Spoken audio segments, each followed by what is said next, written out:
How's it going? I'm Anthony, and these are Stories of My Life. For those of you just joining us for the first time, these videos are a cognitive therapy tool for me. I've taken some head injuries over the years, my memory's been failing me, and the doctors have suggested that I make these videos to preserve the memories I still have, as well as inspire some of you all who are involved in these events to provide me with details I may have lost or otherwise remind me of events I've completely forgotten. In which case then I can either remake an old video with the new details or make a whole new video for you and go from there. So I'm sure you get the idea. At any rate, building off of the last video, the events of this one do take place at the beginning of 1993. I would have been 15 years old, having just turned 15 on January 3rd. I would have been into my second semester of my sophomore year at Riverside Polytechnic High School in Riverside, California. I would have been living with my father in a one-bedroom apartment at Quail Creek Apartments off of Horace and Arlington Avenue. Now, as far as my home life goes, living with my dad, that was rough. And my dad was still dealing with his mental and emotional instabilities, his suicidal tendencies. So talking him out of suicide on a regular basis like I was, and I mean literally 2, 3, maybe 4 times a week, it was hard. It was really hard. And the reason why is I was convinced it was all my fault. Now, my dad had never said that it was my fault or never put the blame on me in any way, shape, or form. But my mother had. Now, if you haven't watched the old videos, go back a few and you'll see a point where I was living with my mom. My mother was an alcoholic and was mentally and emotionally abusive. And on a regular basis, and I mean literally every day, 2, 3 times a day, would tell me that I'm the reason they lost everything, that I'm the reason the family lost their house, the business, lost everything, that the reason that my parents got divorced, that I was the biggest mistake, the worst mistake they had ever made, that they never should have adopted me. Matter of fact, she even said I never should have been born on several occasions. But she was thoroughly convincing that I was at fault for everything that happened. And I was just this horrendous, horrible mistake, and that I would ruin the life of anyone who chose to care about me or love me. That I was that toxic, that I was like the harbinger of doom for anyone that wanted to get close to me. And that made it hard for me to get close to other people. More so when my dad was dealing with his issues and saying that, you know, he ruined his life and crying his eyes out as I'm holding him. You know, even though he's saying it's him, in my head, I'm already convinced it's me. So I hated life. I hated being alive. I didn't want to be alive. I wanted to be dead. And so you get where I'm coming from. And also what made it harder was that a lot of my dad's emotions were turning into anger. So him and I were fighting a lot. And they weren't just physical, or weren't just verbal arguments. They would get physical as well.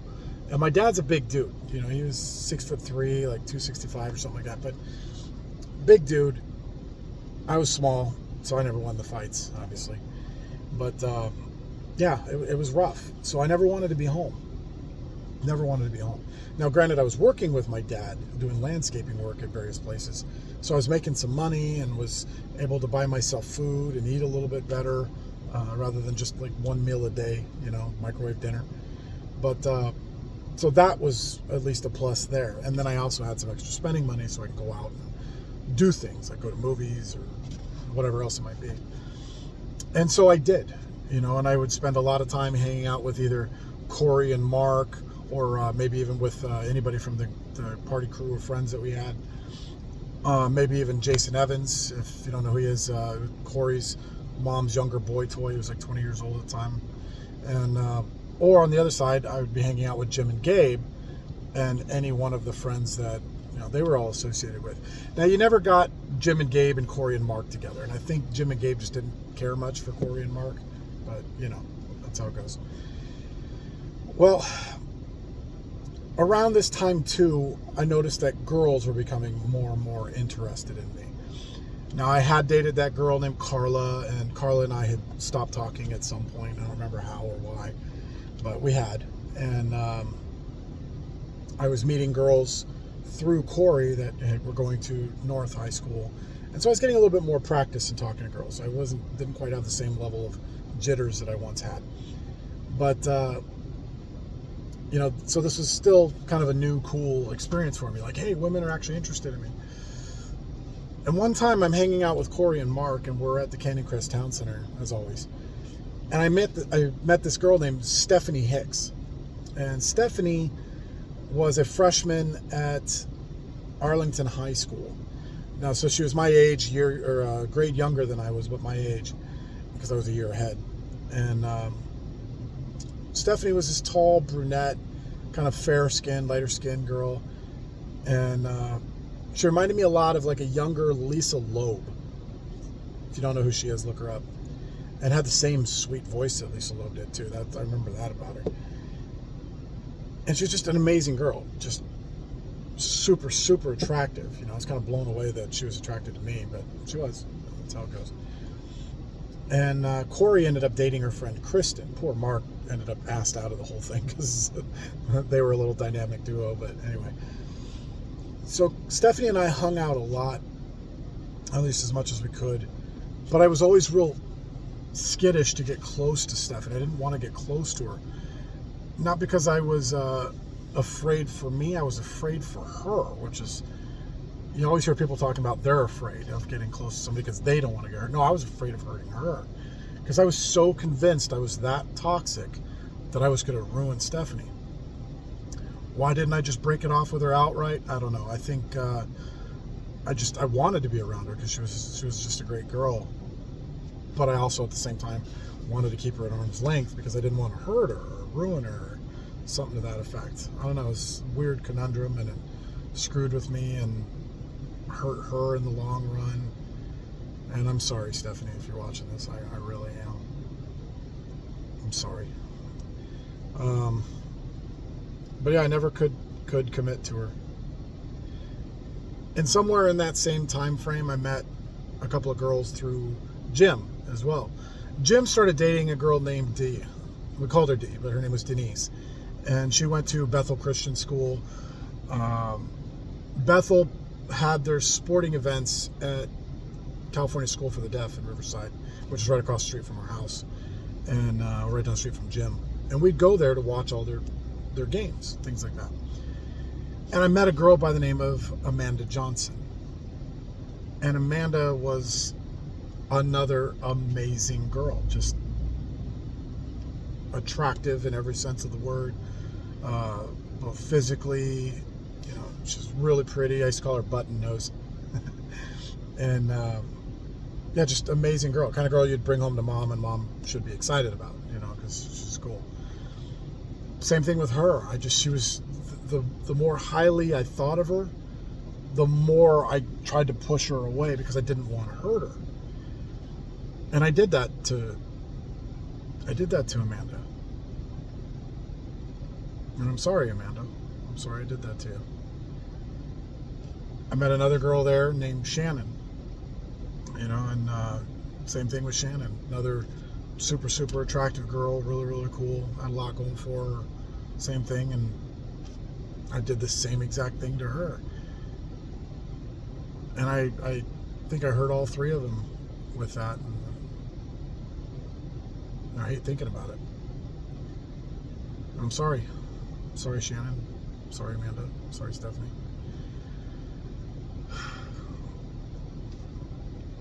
But that's the way I was. That was my mentality. At school, there was another girl that I was getting to know really well as well. She was the little sister of a friend of mine, and her name was Karen Lipinski. Now, her sister was Jennifer, and I'd known Jennifer through classes and whatever else. But Karen was a freshman my age, and Karen was another super, super cool girl. Very attractive in every sense of the word. But what was interesting about Karen is Karen had this strange calming effect over me. And she was able to get me to open up about everything that was going on. And she might have been the only person that I knew around that time frame that knew what I was going through and what I had gone through, because she was able to get me to open up and make me feel like it was okay, when she was around, that everything was okay. And I didn't feel like I was going to hurt her. I didn't feel like I was going to ruin her or anything like that, because we weren't pursuing anything. We weren't trying. Now, granted, I was extremely attracted to her.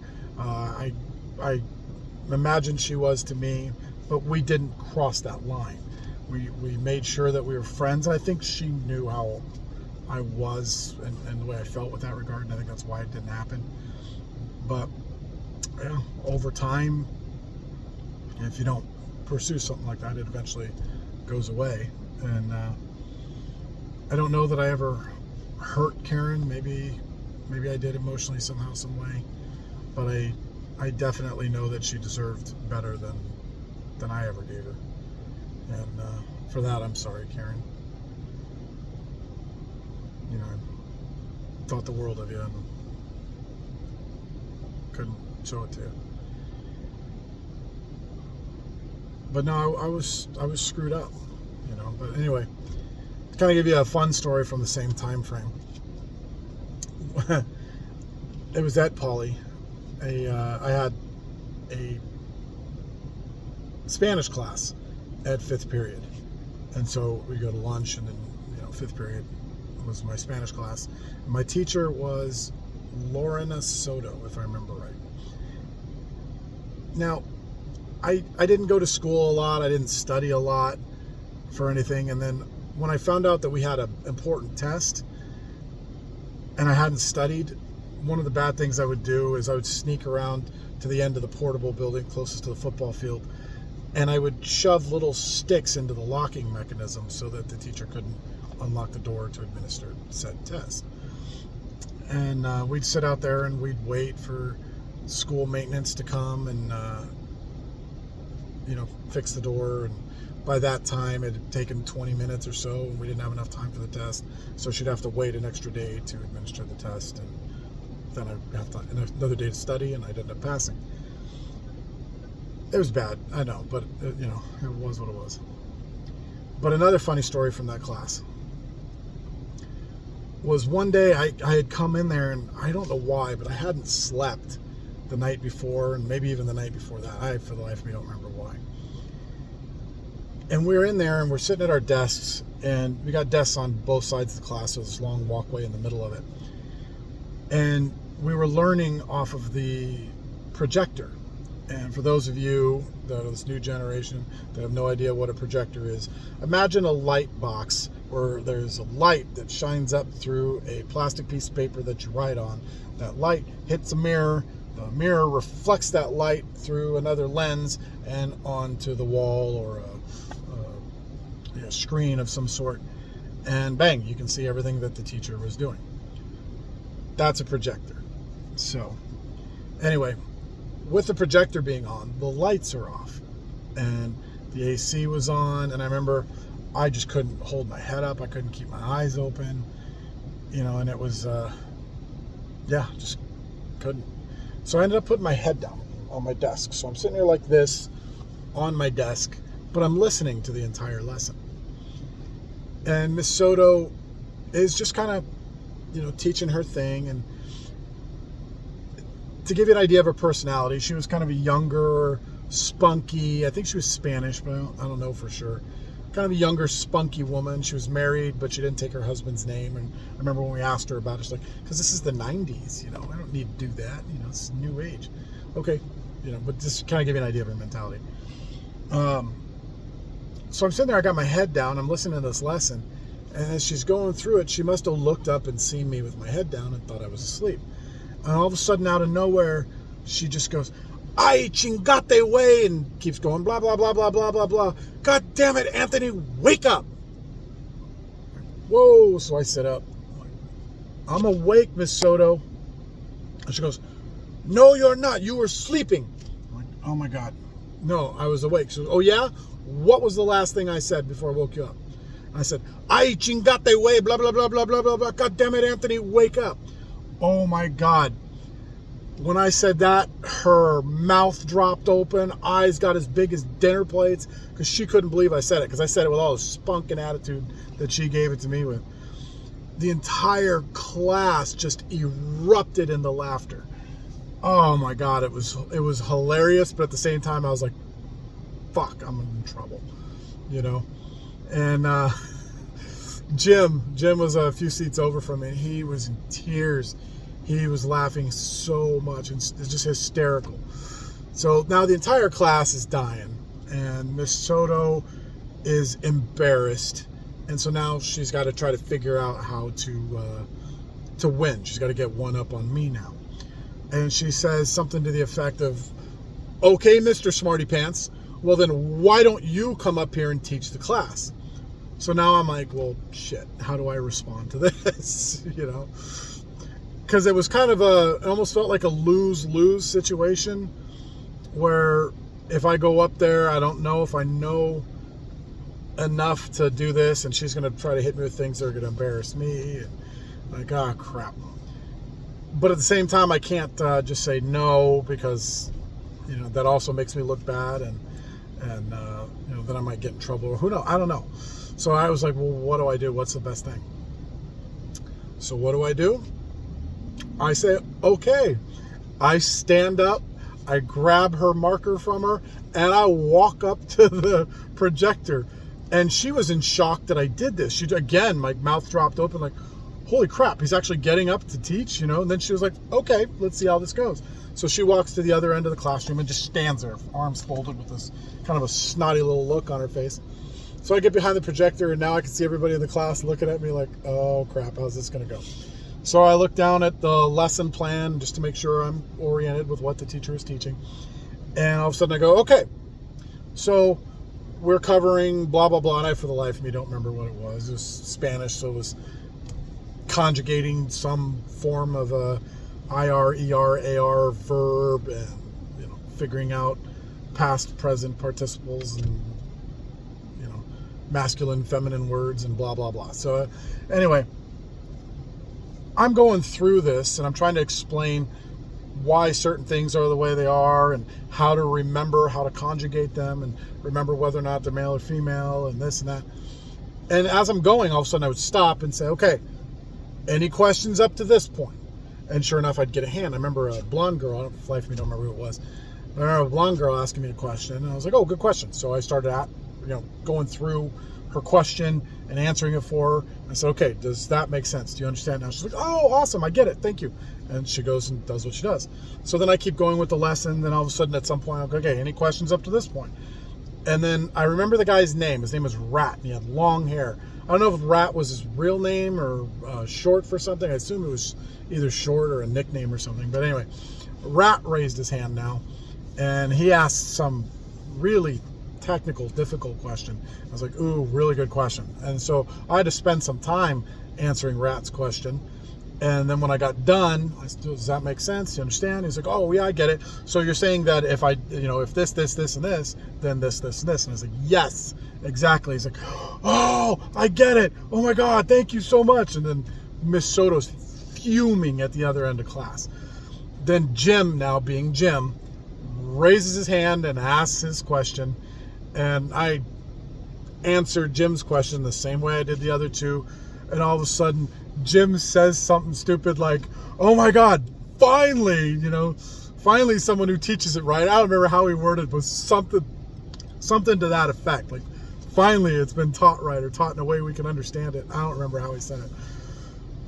Oh, Miss Soto was so pissed at that moment, just walked up to the classroom, totally interrupted what I was saying, took the marker away from me, shut off the projector, pushed it back, and kind of pulled me away from the projector. And now she's trying to push me out of the class. You need to go to the office. You need to get out here and go to the office right now. And I look at her and I say, why? What did I do? So you need to go to your office. Go to the office. And I said, what? You're mad because I can teach the class better than you can? Or I don't remember how I worded it. Something to that effect. And I shit you not, Miss Soto wound up and swung at me with an open hand slap. Wound up right-handed swing. I ended up ducking it and as the arm went over my head, I pushed on her elbow, so it kind of pushed her away, and then I backed up towards the door. And I think at that moment she was shocked, because now she was like, oh shit, what did I just do, you know? And I backed away and I looked at her like, oh crap. And I think I just ducked out of the classroom. I don't remember if I grabbed my bag or not. I don't think I did. I think Jim ended up bringing it to me. But I ducked out of the classroom as fast as I could, got out of there like, holy crap, she just swung at me.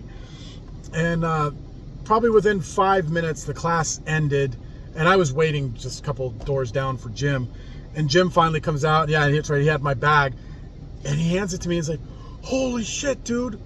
Miss Soto just swung at you. And I said, yeah, she did. And he's like, what are you going to do? You go to the office? You can get her fired and this and that. No, I wasn't going to do that. Despite this and some of the other issues with Soto, and I actually liked her. I thought she was pretty cool. You know, she was a fun teacher.